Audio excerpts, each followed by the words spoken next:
Com 29 anos de atuação, construímos relações de longo prazo com nossos clientes, guiados pela transparência, construção de confiança e de resultados através da parceria tributária.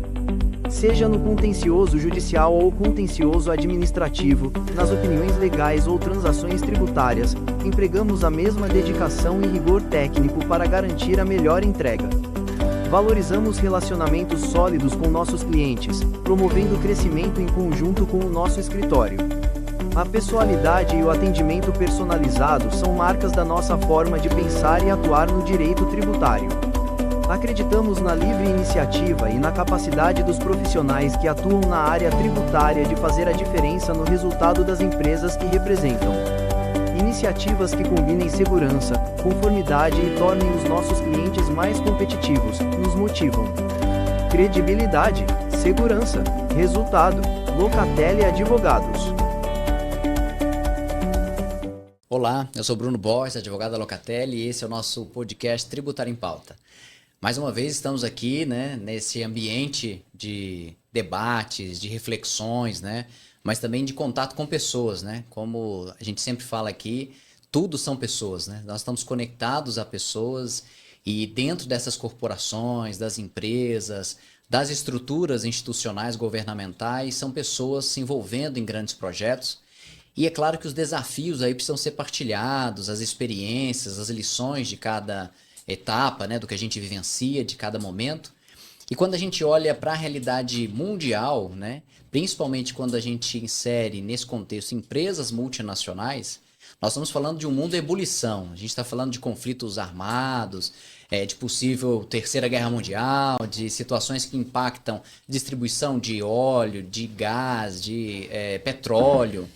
Todas essas questões nos levam também a instabilidades, ou necessidade de reestruturação tributária internacional, como a gente já trabalhou aqui sobre o Pillar 2, por exemplo, e todas as questões envolvendo essa estruturação tributária internacional.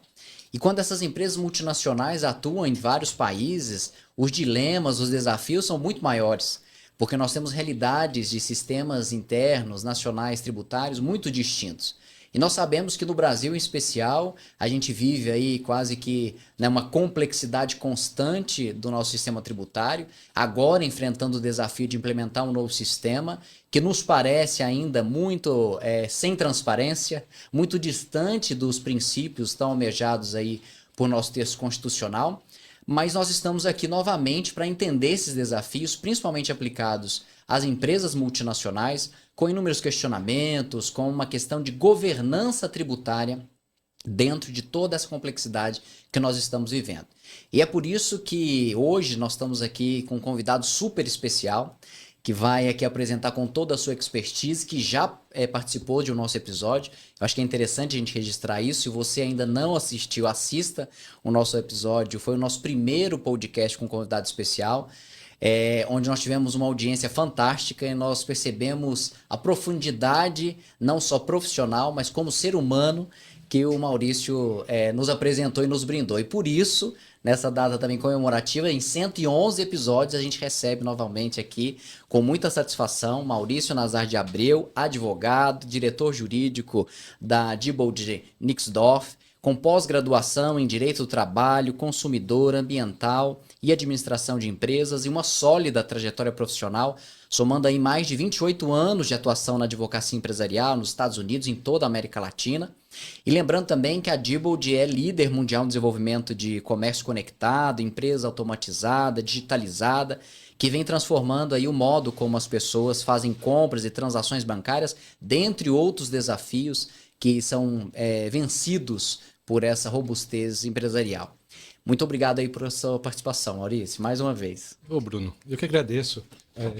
Obrigado Daniel, Edu, pelo convite. Não pensei duas vezes quando você me chamou para vir aqui. Vai ser um bate-papo interessante, contar os causos, onde a gente vai continuar nessa jornada de governança tributária e o que a gente pode agregar para quem está nos ouvindo nessa tarde, ou nessa manhã, ou nessa noite, dependendo de quando a pessoa parar para ouvir. E vai ser interessante. Claro, muito obrigado mesmo aí. Vamos aos desafios, O que não falta é desafio, novidade, tema tributário do momento. E aqui ao meu lado também, compondo a bancada novamente, nos prestigiando, nos impulsionando aqui, Daniel Ávila, nosso sócio-diretor da Locatelli Advogados. Bem-vindo. Bom, Bruno, obrigado. Eu acho que agradecer a nossa audiência, né? E agradecer também, Eduardo, pela presença e o Maurício, gentilmente aceitando o nosso convite. Eu acho que as conversas que acontecem nessas mesas são muito boas e a gente tem a oportunidade de trocar experiências. Então, eu acho que é muito oportuno trazer o Maurício aqui porque é uma trajetória muito rica, né? Como o Bruno trouxe aqui, são várias áreas do direito, inclusive o tributário, que é um universo, né, Eduardo? Então, eu acho que ao longo desses anos todos, né, Maurício, eu acho que além da gente atender a Diebold em várias questões tributárias, a gente desenvolve amizades. Então, assim, a gente recebe com todo carinho aqui e muito obrigado mesmo por aceitar esse convite. E também compondo a mesa aqui com muita honra, novamente presente aqui, advogado também da Locatelli, nosso responsável pelo contencioso, Eduardo Souto, muito bem-vindo. Obrigado. Obrigado a você, Bruno, Daniel, Maurício, obrigado pela presença. Vai ser uma conversa ótima, né? Vamos trocar experiência aqui, falar do contencioso, falar do que está acontecendo no mundo tributário no geral. Acho que vai ser legal. Obrigado aí mais uma vez pelo convite. Nós que agradecemos. Então, Maurício, começando aqui, né, vamos, dentro desse contexto que a gente falou de grandes novidades, é claro que na gestão tributária dentro de uma empresa multinacional, como a gente mencionou, os desafios são muitos. Mas quando a gente olha aí na sua experiência, né, de tantos anos aí acompanhando o ambiente empresarial internacional, a gente percebe, e a gente trabalhou isso no último episódio, sobre o contencioso administrativo tributário brasileiro, especialmente as decisões do CARF. E agora a gente tem esse novos conceitos sendo aplicados aí, sendo trazidos pela reforma tributária. Nessa avaliação que você tem da sua experiência ao longo desses anos, você entende que nós temos evoluído no sentido de oferecer para as empresas uma maior clareza, tendo em vista aí as atuações e decisões do CARF, ou ainda pontos críticos que, por exemplo, os investidores estrangeiros apontam, né, nas empresas, olha, esses são desafios que a gente ainda precisa aperfeiçoar no sistema tributário brasileiro? E como a gente pensa também nos times globais, né? Como que eles estão vendo essas disputas fiscais no Brasil, todas essas mudanças? Se quiser, fica à vontade, talvez, em compartilhar algum caso, alguma questão que você queira, mas eu acho que é um ponto interessante para a gente começar esse universo. Já começou quente, né? Boa pergunta. Bom, Bruno, quando a gente fala contencioso, não tem como pensar qual o campo que a gente está jogando, né? Contencioso administrativo. O campo do CARF. Então, ali é onde é a cancha mesmo que a gente tem que jogar e jogar bem. E quando você olha para esse dinossauro do CARF, hoje, salvo engano, tem 7% do nosso PIB sendo discutido no CARF. Já foi maior, né? Em 2023 já foi maior. Bateu mais de 1 tri, acho que agora está aí quase 800 bilhões de reais. E aí fica sempre aquela pergunta... Nesse jogo, é um braço de arrecadação de governo ou é um local para exercer minha mais ampla defesa no ambiente administrativo? Eu não tenho essa resposta profissionalmente, mas eu tenho talvez a pergunta que eu possa colocar para todos os ouvintes aqui pensarem, ela vai responder isso. No contencioso do CARF, eu consigo hoje entregar uma previsibilidade e estabilidade? Eu consigo estar sentado na cadeira de gestor de uma multinacional e precificar risco e caixa com os cenários que eu tenho? Se todo mundo parar para pensar um pouquinho aqui e lembrar de algumas situações, vai responder essa pergunta. É muito difícil. A incerteza é estrutural.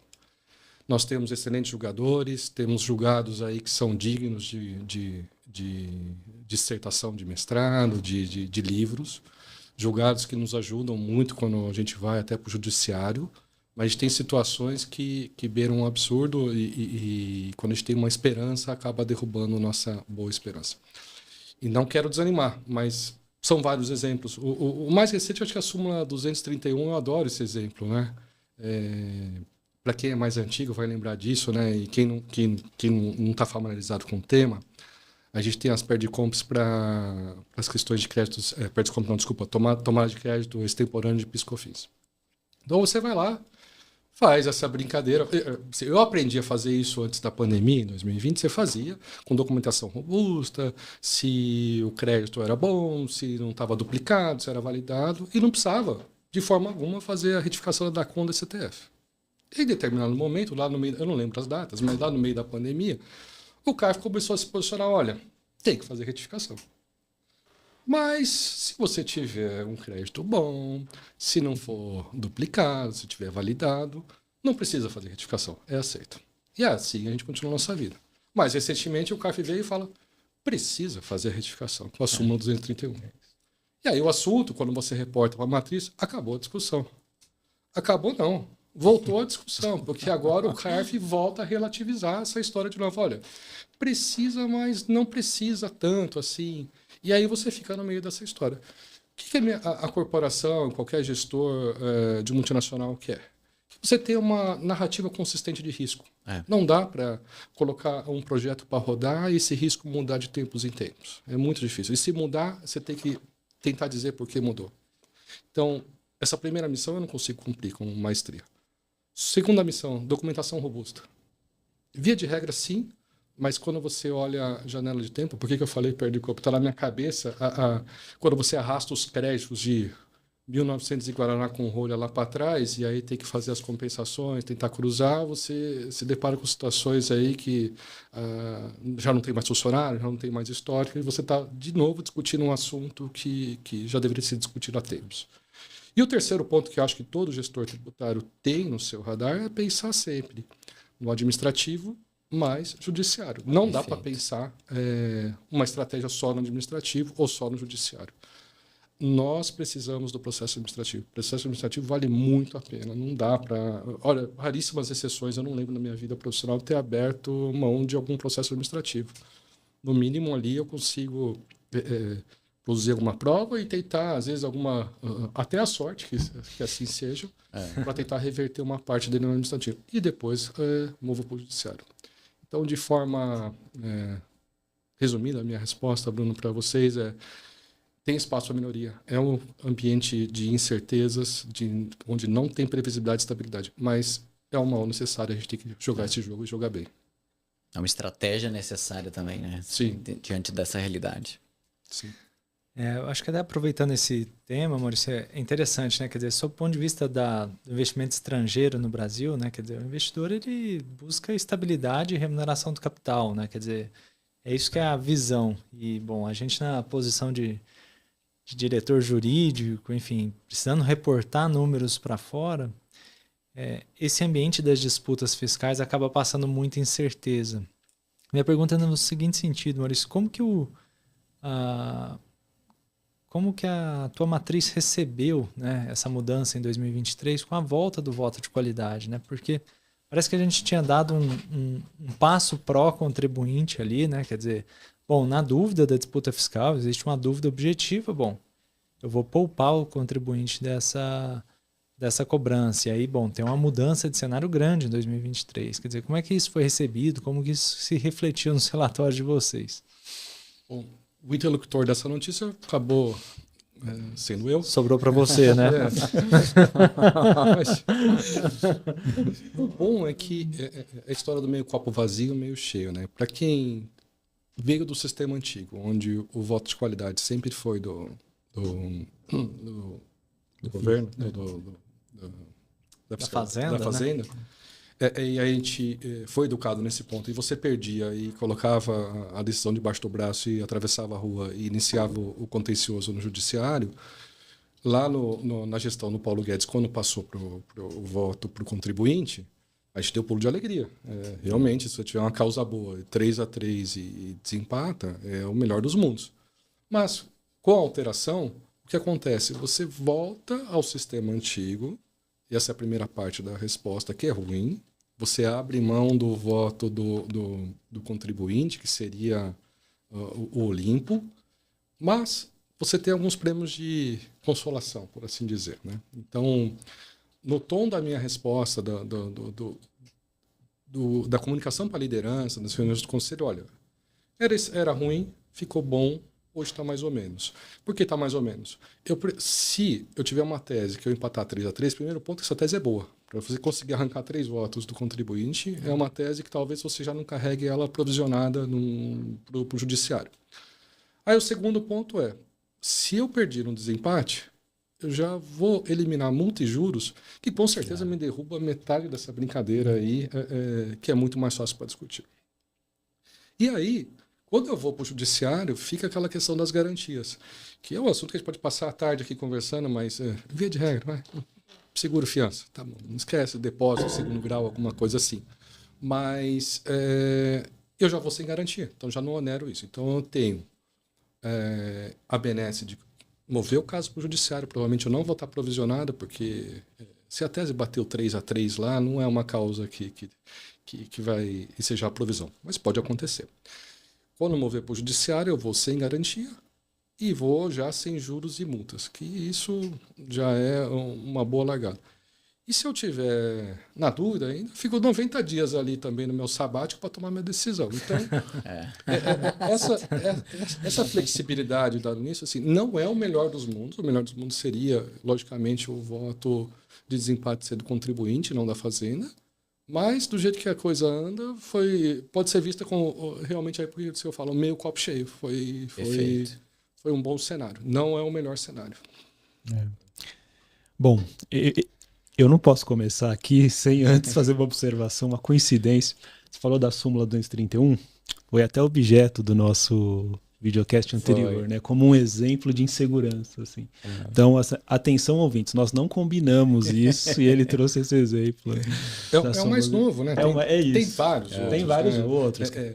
Questões de ágio. A gente tem umas 3 horas para falar sobre subvenção. Questão de subvenção, tributação de folha no CARF, que, enfim, isso varia muito. Então você tem razão só fazer esse comentário e falar, pô, combinaram. Não combinaram. Tem que renovar os créditos aqui pra gente falar. É isso. 3 horas. Mas, Maurício, quais seriam os assuntos hoje, assim, acho que importantes para as multinacionais, né? Quer dizer, o que está na mesa hoje das multinacionais em termos de discussão? Sei lá, tipo preço de transferência, algum planejamento tributário, o adicional de CSLL, que não é adicional de CSLL, ou qualquer outra coisa menos isso, remessa de dividendos para o exterior agora, né, que passa a ser tributado. O que está incomodando assim, vocês no dia a dia? Já matou metade da minha resposta. Não combinamos. Não combinamos. Olha, eles chegaram antes, viu, gente? Há controvérsia. Vou começar com subvenção, é um tema novo aí, acho que tem 64 até aqui, são 60 e poucos anos, né? É um tema novo, Sim. Para quem estuda, existe a função do gestor jurídico e existe a função acadêmica. Então, para quem estuda, é um assunto imoral. De tudo que a gente aprendeu na linha do tempo, depois de lei complementar, decisões reiteradas, decisões do STJ, a alteração legislativa que surgiu em 23, onde você não exerce...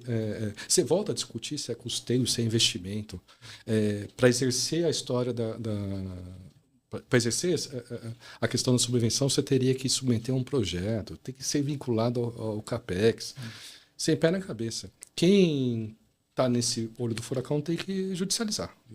Isso é ponto pacífico. Judicializa e, para mim, a gente pode gravar aqui, essa minha frase vai estar gravada, logicamente, e voltar daqui a alguns anos e falar, olha, eu tenho fé que se a gente tiver uma decisão de direito, não uma decisão política, a gente vai ter uma excelente decisão para o contribuinte. Faz sentido. Daniel adora JCP, né? Também é outro assunto. Tema da ordem do dia, né? A JCP sempre tem uma empreitada do governo, sempre está cutucando, de tempos em tempos. E o que assusta é que o meio jurídico, não vou falar que está achando normal, mas está começando a se acostumar, né? Sempre essas alfinetadas, sempre vai ter uma empreitada contra a JCP e ela se renova com uma nova roupa, com uma nova faceta, sempre vai ter extinção de sarro. Dividendos. Também outro absurdo. E aí, o absurdo que a gente viveu na virada do ano, sai correndo para aprovar a ata. Isso foi uma loucura. Uma loucura. Insano, pega dezembro, e aí o que eu faço para fazer a ata antes de fechar o exercício fiscal? a questão, o pano de fundo, tá bom, passamos esses períodos aí, e o que eu faço agora daqui para frente? É judicializar também. Não tem jeito, né? A reserva de lucros, o que você tem lá acumulado, o fato gerador, tudo que você está violando. Coitado do cara que está no Simples. Lei complementar, e aí veio a lei ordinária alterando. A forma como é tributado, os 10%. Outra insanidade. É binária, né? Você bateu 49.999, toma 10%. O cara que está remetendo 55, 54, vai remeter menos que o cara remete 49, não tem progressividade, não é a melhor prática tributária. Então, a questão dos dividendos também tem que judicializar, não dá para ficar inerte. A nossa expectativa, né, das teses, filhotes da tese do século, o ISS que entra e sai de pauta, e não sabe para onde vai, mas isso é um assunto que está todo mundo antenado. PIS/COFINS na própria base da PIS/COFINS, o ICMS presumido também na base do PIS/COFINS. E o que mais tem? Essa é engraçada, né? O ICMS de FAO. Né? Então, quem teve a decisão transitada julgada há um tempo atrás, com o parecer da Procuradoria, da PGFN, ficou bonito. Agora o assunto voltou à discussão de novo. Contradição muito grande esse caso, né? Esse foi também. Até discutimos também numa mesa. Que bizarro, né? Quer dizer, a Procuradoria já tinha aceitado, né? Excluir. E depois vem o repetitivo da STJ, consulta a Procuradoria, olha, vou julgar em repetitivo. Não pode julgar. Quer dizer, né, era o caso de ter dito ali, poxa, já não cobro mais, não vou cobrar mais. Não tem interesse, não. É isso. E aí volta, então, a preocupação de quem tem trânsito em julgado, e aí, uso, não uso? Previsibilidade, estabilidade. Como que eu vou mensurar risco, como que eu vou mensurar a caixa? Volta nesse dilema do gestor. Talvez Pilar 2 também, pensar um pouquinho, né? Que pé que a gente está aí, essa CSLL meio maluca, se fere ou não. Foi o melhor caminho, né? Um adicional, como se a CSLL fosse baixa, né? Então, e se está no conceito de renda, né? Tem toda uma discussão sobre isso. Tudo bem, melhor o dinheiro ficar aqui do que ficar em outra jurisdição, mas a qualidade dos nossos legisladores deixa muito a desejar, né? Sem dúvida. Mas eu acho que essas lições de casa, se o gestor estiver atento com isso, ele sim vai ter frutos para colher na frente. Eu adoro judicializar essas coisas. O mandado de segurança para mim é maravilhoso, sem custo. Joga lá a gente fala, joga no buraco, espera e depois colhe os frutos, né? ICMS na base de cálculo PIS/COFINS lá, anos atrás, nos anos 2000, quem acreditava nisso? É isso. Tinha muita gente que dizia que não ia dar certo. Não ia. Não é isso? É verdade. Mas a gente tem que ter essa humildade, não pode ter essa arrogância de achar que, a gente sabe mais do que os tribunais podem, de um certo modo, dar de resposta, né? Que é isso, é de um certo modo estatístico. A gente tem um índice de vitórias, né? Então acho que tem muita gente que é preciosista nos termos e acaba dizendo, não, essa tese é ruim. Isso aqui não para de pé. Bom, claro, tem que fazer um filtro qualitativo, mas a gente não pode ter essa arrogância de achar que os temas não vão prosperar. Quer dizer, se tem uma boa base de discussão, e eu acho que o Maurício colocou bem, né? A de segurança é livre de risco, né? É um instrumento a favor do indivíduo, né? Das organizações contra o Estado, né? Para proteger contra atos coatores. Então, ele bem utilizado, eu acho que ele tem muita aplicação. Agora, imagina um cara que não entrou, na época, com ICMS na base de cálculo PIS/COFINS, trabalha com clientes públicos em licitação e vai ter que formar preço. Tira o cara do negócio. Tá fora, né? A gestão tributária é uma vantagem. Eu sempre digo que é uma vantagem competitiva, às vezes uma questão de sobrevivência. Margens apertadas, né, Maurício? Quer dizer, de onde você vai buscar resultado? Fantástico. A gente tem acompanhado muito isso e assim, às vezes você pega teses com boas fundamentações jurídicas, mas elas não têm digamos, um resultado muito diferente da expectativa. Outras com resultados que a gente imaginava muito abaixo vêm favoráveis aos contribuintes. A gente tem a questão da modulação de efeitos, mas é um jogo de posicionamento. Então a gente sempre me comenta, existe materialidade naquela discussão, se posicione. Porque o cenário tem muitas instabilidades, muitas questões que podem aí, muitas variáveis, né? Mas o fato de estar posicionado te garante a chance. Pelo menos a chance, né? Então, acho que isso também é bem relevante. E, Maurício, eu fico aqui pensando assim, a gente está falando aí também da implementação do sistema tributário, né? Aí as expectativas e realidade, né? Eu tinha uma expectativa, por exemplo, com relação a toda a infraestrutura tecnológica que vai ter que ser implementada. E você tem uma experiência aí na Diebold com relação a essa questão da tecnologia. E aí minha pergunta é assim, a gente teve já evidências no início do ano de graves dificuldades de emissão das notas fiscais, né, campos aí, de difícil preenchimento, uma certa instabilidade. A gente também tem a questão do split payment, muitas dúvidas, a robustez de um sistema como esse ser implementado.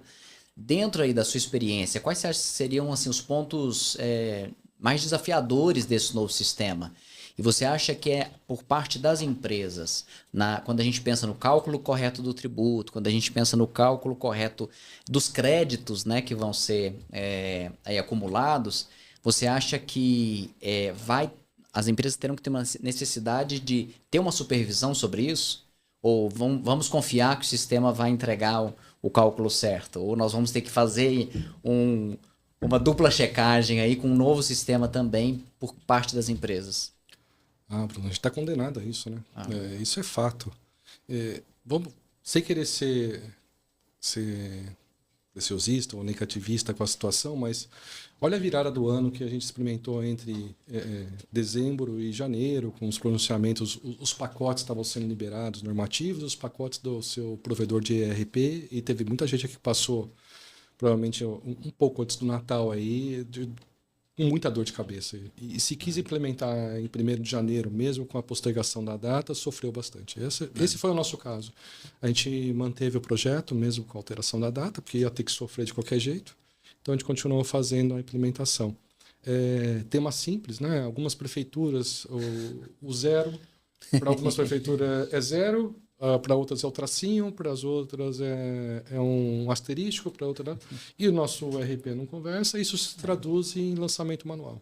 Então, um universo de 500 notas manuais virou 2.000 e pouca recentemente. Então, agora, nessa fase básica, que não há cobrança do tributo, a gente já está sangrando bastante. Quando chegar o split payment, a gente já está olhando algumas questões, até questões contratuais com clientes. Apareceu um ponto sobre a RAD, que é o recolhimento do adquirente. Aí você começa a olhar, não tenho nem o split payment implementado, eu tenho que pensar como vai ser essa RAD, em cima de qual nota, qual o valor que a pessoa vai lançar, para, no final do dia, eu proteger o fluxo de caixa da empresa. Porque se eu ficar refém da situação, eu vou entender que o crédito, que o pagamento feito pelo meu fornecedor é o que está sendo devidamente escriturado e me entregue mediante crédito. Mas e se isso não estiver correto? Eu vou ficar à deriva. Então, com certeza, vamos ter que ter profissionais e mecanismos para validar isso. Eu acho, certamente ao longo dos anos que vão se passar durante a fase de transição e depois da implementação da reforma, isso tende a ser reduzido, né? Talvez uma simples conta de chegada no final possa diminuir esse processo de auditoria. Mas durante a implementação e talvez até depois, a gente vai ter uma fase de intenso escrutínio. Se você, novamente, se sua meta for governança e controlar, principalmente, o fluxo de caixa. Senão você fica refém. Perfeito.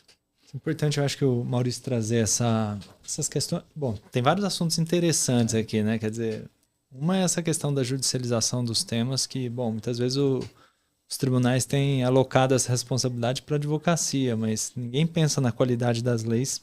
Acho que o que o Maurício colocou, né? É realmente muito precário, enfim, abre uma série de fragilidades, ou enfim, não respeita exatamente as regras ali do sistema tributário, né, Eduardo? Então, eu acho que isso é um capítulo à parte, assim, que tem que ser ponderado. Acho que o segundo ponto é essa questão do custo de conformidade, que o Maurício está colocando. Quer dizer, como é que eu adequo o RP, como é que eu justifico isso em orçamento? As empresas estão gastando milhões e milhões de reais. Se a gente olhar o impacto disso hoje, para fazer esses sistemas rodarem, atualização de software, enfim, provedores fora do país que precisam ser acionados, além de profissionais, né? Horas dos profissionais alocados nisso, né, Maurício? Sem nenhum ganho de produtividade, vamos combinar. Isso não melhorou venda, não melhorou operação, não melhorou... É só para estar em conformidade. Então, assim, a gente chegar em 2026 com esse quadro é realmente um retrocesso, né? Mas o Maurício também está batendo numa tecla que eu acho que é muito importante, que é essa transição. Quer dizer, o que foi o final de 2025? Então, a minha pergunta, Maurício, é assim, como foi visto, né? Eu acho que novamente pela matriz, né? Essa questão da volta dessa tributação da remessa de dividendos para fora. Quer dizer, que tipo de mensagem foi passada com essa tributação? Não estou discutindo aqui a origem desse custo tributário adicional, né? Novamente, eu acho que a correção da tabela do imposto de renda foi acertada, mas a fonte de custeio nos pareceu muito equivocada. No caso de multinacionais, tem fragilidades, né, Eduardo? A gente já debateu sobre isso. Mas como foi recepcionada essa informação pela matriz de vocês? Quer dizer, bom, as remessas que eu fizer agora, ela vem com desconto de 10%. Primeiro, o filtro da informação também. Né? Se a gente divulgar essa informação da forma que ela foi colocada, tributação dos super ricos, reforma da renda. Você falou a palavra correta. Tributação de dividendos. Esse é o foco. E aí, a agenda política suprimiu a agenda de Estado. Então, um ponto interessante, a positiva é a readequação na tabela do imposto de renda. Isso era imoral e continua sendo imoral não reajustar isso, não faz sentido. Então, isso é digno de aplausos e sim, deveria ter sido feito. Mas esse assunto ficou na retaguarda. O ponto, a mensagem colocada para a nação como um todo era a tributação dos super ricos. E quando você olha esses super ricos, são os empresários multinacionais, que não faz nenhum sentido. E aí começa a discussão em dezembro. A gente já estava monitorando o projeto de lei, a movimentação no Congresso, e já tinha cantando a bola lá para fora. Isso provavelmente vai passar. Eu tinha minhas dúvidas se ia passar ou não, mas passou. Então, na dúvida, unanimidade, né? Curiosamente. E aí o primeiro ponto, olha, corre para aprovar as atas. Vamos fazer o que a gente tem que fazer e depois, para os próximos anos, a gente vê o que a gente faz. Então, vamos neutralizar os impactos aqui, o que a gente consegue fazer agora para evitar isso e neutralizar os impactos. Então, essa primeira parte da neutralização da informação a gente conseguiu fazer para não desanimar também o investidor. E aí a gente está sentado em cima do problema agora, com os pontos que eu comentei sobre os dividendos, das reservas já acumuladas de lucro e toda a situação, e vai ser judicializado. E se perde a essência do que é dividendo, né? Isso é uma coisa que a gente sempre tem que explicar e a gente acaba recebendo aula disso da corporação, da natureza do dividendo, a devida remuneração do acionista. E a gente explica, a gente conhece tudo isso, mas nossos legisladores, numa agenda política, não de Estado, passaram esse assunto. Novamente, eu acredito que não pare em pé por muito tempo, mas é o que tem para hoje. A gente vai ter que judicializar e tentar tirar esse viés. Isso confirma também, para quem gosta de olhar aqueles mapas de complexidade, eu olho sempre da Transparência Internacional de Compliance e olho também o mapa das jurisdições mais complexas para se fazer negócio. Quando o Brasil está sangrando lá no fundo, dá para se entender, né? A gente não entramos no assunto de Pillar 2, né? Mas como que você fala para o cara que eu vou contratar um analista que ele vai ter que apurar o lucro real, o lucro contábil, o lucro fiscal, e fala, agora você vai ter uma nova função, lucro Globo. Faz os três, e quem está sentado na cadeira aí se vira, viu, cara? É o que tem para hoje, então vai ter que fazer isso. E aí você começa a fazer os reports para a matriz, fala, mas por que vocês são tão complicados, né? E aí sempre escuta isso, me dá até raiva. O Brasil é diferente. Eu estou escutando que o Brasil é diferente desde quando eu comecei a querer. E continua sendo diferente por causa dessas jabuticabas, esses jabutis que colocam lá em cima da árvore. A gente perdeu oportunidades modernizadoras, né, de alinhamento internacional. Né? O Brasil acho que foi muito bem ali na década de 90 com desestatização, né? Eu acho que controle inflacionário, mas eu acho que a gente realmente está perdendo algumas janelas aí que são importantes na agenda internacional, Maurício. Eu acho que sim também. Essa questão do lucro Globo que você trouxe, olha, o que eu ouço de reclamação... As críticas são enormes, né? Porque é um lucro totalmente diferente dos dois primeiros que você comentou, e as regras não são claras. Você lê a lei, lê a IN, as pessoas não sabem o que fazer, as empresas sabem, estou submetido a isso, não estou. Às vezes uma empresa pequena que está aqui, mas porque pertence a um grupo multinacional grande, sabe? Precisa ter esse custo de provar alíquota efetiva. Então, realmente é uma loucura. Só um ponto adicional, o que acontece na minha vida é que quando eu tenho uma notícia boa para dar, você pergunta, é isso mesmo? Não vai mudar? Esse dinheiro entrou no caixa, tá aqui. É verdade? Mas por que você vai compensar? Não tem problema ficar compensando. Não é melhor pedir para cobrar e você ter que explicar? Não, aqui no Brasil funciona assim, você faz compensação na linha do tempo. Mas não vai se perder isso na linha do tempo, a compensação? Eu falei, não, a gente tem capacidade de compensar isso na linha do tempo. Deixa eu pegar mais uma segunda opinião. Aí vem uma Big Four lá de fora, faz uma outra opinião contábil. Esse é um ponto interessante. Eu tenho que tomar vergonha e sentar numa cadeira numa faculdade e fazer contabilidade. Faz muita falta. E eu acho que o profissional tem que estar navegando por isso, os CPCs da vida aí. Mas isso acaba, essa incerteza no ordenamento acaba contaminando nossas boas notícias aqui. E todo gestor aqui que está me ouvindo vai lembrar de um exemplo disso. Quando estiver correndo aí na esteira, escutando esse podcast, falar, esse cara sabe o que ele está falando. Eu tô sofrendo. Você não sabe se você é herói ou se você é bandido. Tem momentos que eu fico na dúvida qual é o meu papel na empresa. Bom, e falando no seu papel na empresa, Maurício, a Dibod está no mundo, né? Quer dizer, a gente até acho que conversava antes, né, de começar aqui o podcast. Poxa, está praticamente no mundo inteiro. Comenta um pouco para a gente como é que né, acho que gerir isso, né? Acho que gerir pessoas com culturas diferentes, inclusive culturas tributárias diferentes, né? Cabeças diferentes, enfim, em techs e tudo, e você ter que assimilar isso tudo, né? E lidando com a complexidade brasileira, explicando isso para fora, tudo. Né? Comenta um pouquinho para a gente como é que é o seu dia a dia nisso. Assim. O Bruno sabe desse meu viés de pessoas. Essa parte, por incrível que pareça, eu gosto de desafios, de lidar com pessoas, né? Então, quando você traz um novo profissional para a empresa, você geralmente contrata esse cara pelo que a gente chama de hard skills, né? Onde ele se formou, qual a experiência dele, o que ele faz da vida, se ele sabe apurar e toda a bagagem que ele traz. E quando você manda esse cara embora, para pensar. Geralmente você manda ele pelo que a gente chama de soft skills, né? Comportamento. É o cara que não assimilou a rotina, que não se deu bem. Raras exceções, assim, raras não. Muitos casos também, às vezes é uma questão de custo e tudo mais, mas geralmente comportamento mandando embora. Então, quando a gente pensa nos profissionais, eu adoro o profissional brasileiro, o latino-americano como um todo.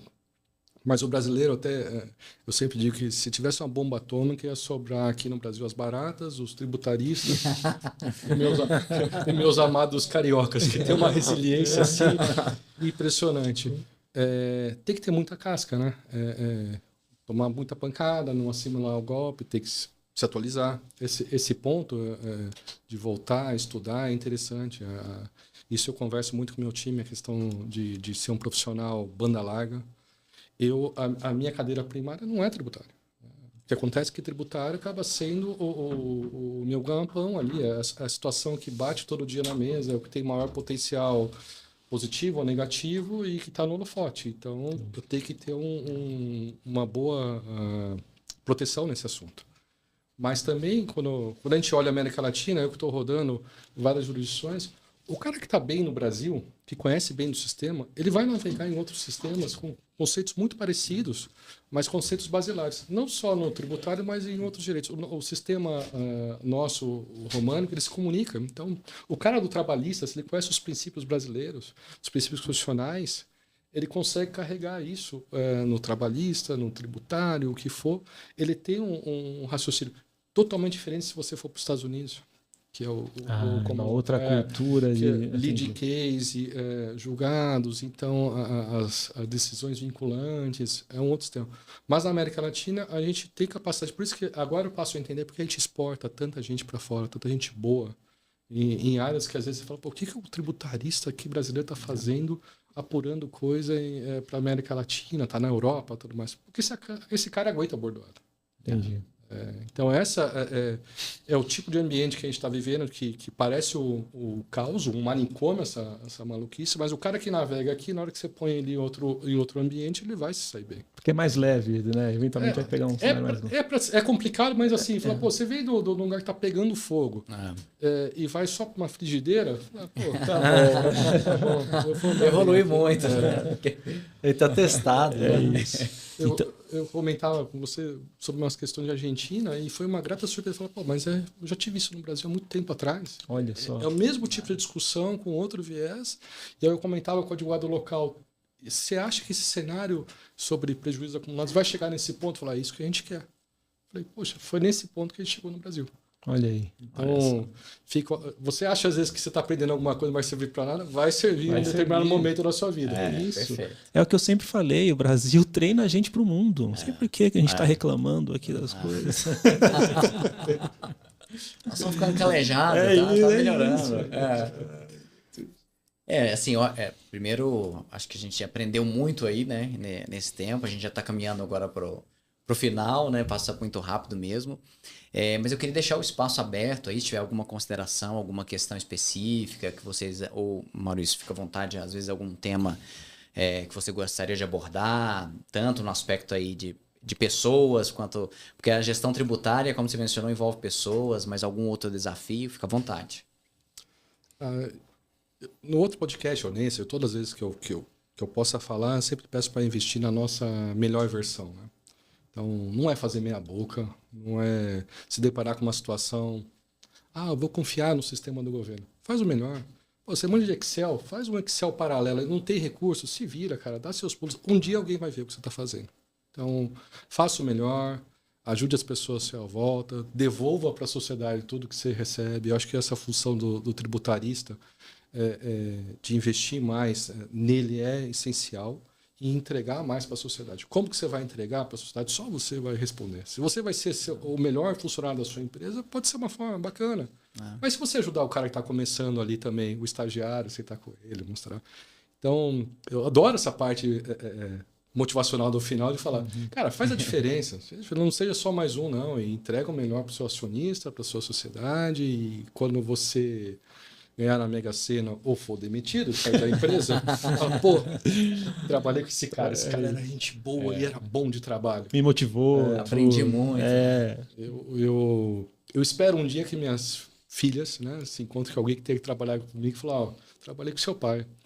Ele babava na mesa assim, né, meio atrapalhado, mas ele era gente boa, fazia as coisas direitinho. Muito bom. Com vontade, Eduardo. Não, acho que é isso. Poxa, Maurício, né? Acho que esclareceu muito bem aqui, né? Como é que os desafios, né?